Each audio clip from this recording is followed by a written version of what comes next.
first, I think to determine what the qualities are you're looking for, you have to reflect on what the assignment is, right? So I think what we've done is equivalent to, say, a billionaire buys a football team, hires me, I know nothing about sports, and says, I want you to field the best people you can find, and money's no object. I go out the next day, fly to Wimbledon, and hire the best tennis players in the country.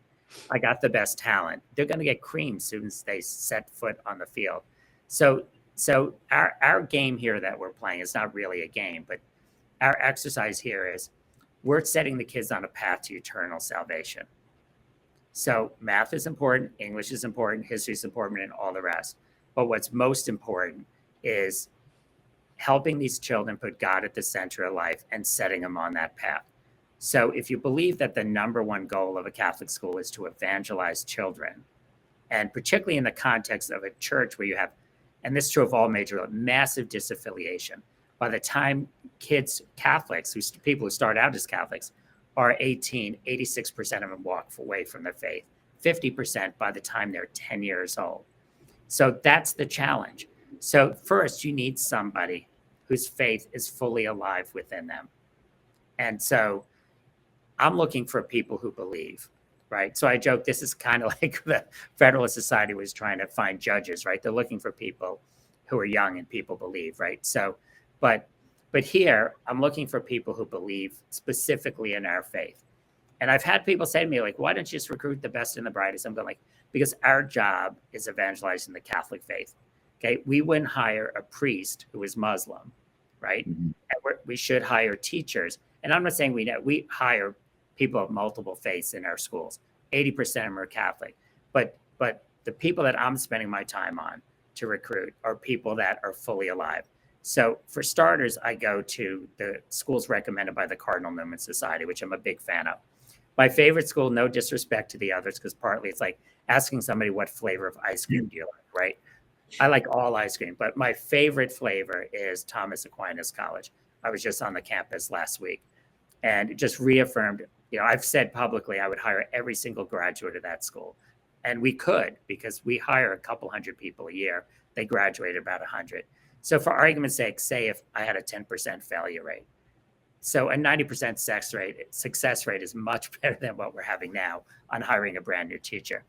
And then I also go to the most competitive colleges in the country, Princeton, Duke, UPenn, Cornell, Columbia University.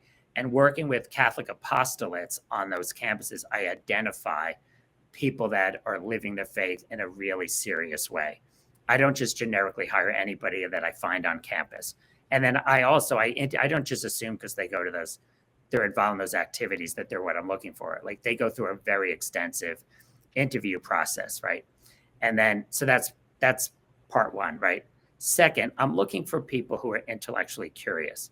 Now that sounds funny, like why do you even have to ask that? We keep prattling on in public and private schools about lifelong learning. But if you have teachers who haven't picked up a book or read a book in the last 6 months, they're not likely to inspire kids to be intellectually curious. So I joke, this is the one addiction I'm in favor of, which is somebody already has 5 books on their nightstand that they're reading, kind of simultaneously switching back and forth. And their spouse generally looking at them like they're nuts. And then they cannot walk by an independent bookstore without buying 5 more books. Like that's the only addiction I can get behind. And so that's the kind of personality, the person just completely in love with learning, whether it's about theology, philosophy, art, music, architecture.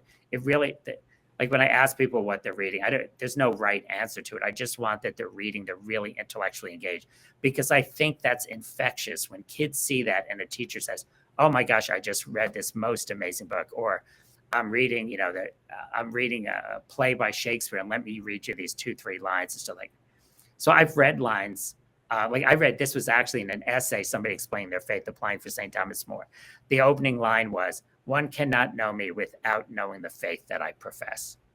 Now, I wish I wrote that line. That's a beautifully written line. Another one was, I can honestly say the happiest days of my life have been before the Blessed Sacrament.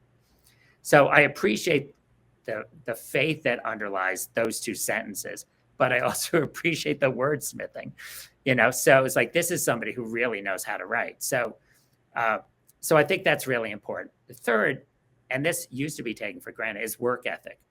So when I look at somebody's resume, and I've seen this at Christendom, I've seen this at Thomas Aquinas, I've seen it at other Cardinal Newman schools in particular, they often give people campus jobs. So like if you go to a TAC resume, you'll see maintenance, or they worked in the pool, or they were a lifeguard, or they were doing landscaping, or whatever it might be, right? And sometimes people think like, well, that's not very lofty. I should say I interned in a law firm or what have you, right? But to me, the grubbier the job is, the better, because being a first-year teacher is really, really hard work, and you're going to be frustrated.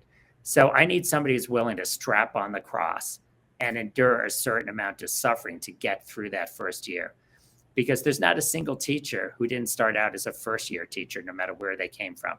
And it's really, really difficult. So I want somebody who had an idiot as a boss. I want somebody who had to pick cigarettes out of urinals or whatever. I want people that have done stuff that not particularly fun to do, but they showed up every day. They did it. They kept a smile on their face, and they saved money for college, whatever they're using the money for. But that's what I'm looking for.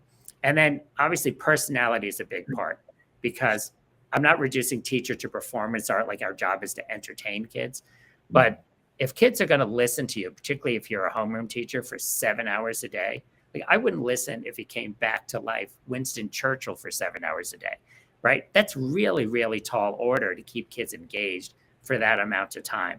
So the person has to really love kids, really, really love kids. So I'm drawn to people from, and not exclusively, but if somebody comes from a large family, say a homeschool family, and they've helped their parents, tutor kids, or just take care of all the activities in the house, what they already know about child development, about how many multiple personalities kids can have, even within the same genetic pool, is invaluable experience coming into a classroom. So I think people don't realize there's lots of things that they learn just through living their life that are super valuable.